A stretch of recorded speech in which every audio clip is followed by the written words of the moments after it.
What were the three most important impacts in the field of developmental disabilities under your leadership?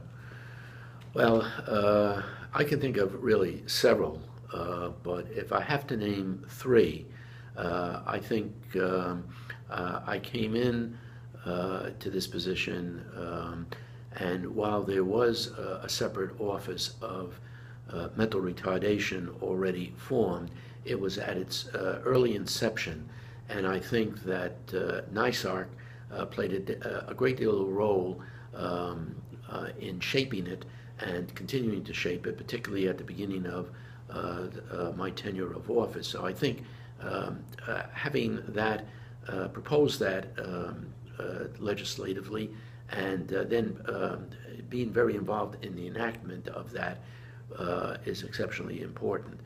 Second thing, which I think certainly I can't take credit, there was it's a field-wide contribution, but I think NYSARC, under my leadership, played a instrumental part, and that's the whole deinstitutionalization. When I became the executive director in 1982, there still was around 24,000 individuals in developmental centers.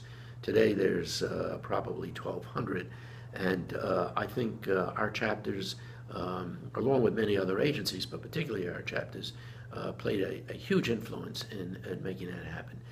And another contribution, which I think is very, very significant to many families with individuals with developmental disabilities, was the passing and enactment of the Healthcare Decision Act, which I think under my administration took this issue. It took us several years, but we were successful in convincing not just the governor, but I think the legislature and New York in general, that this was something that was needed for our families.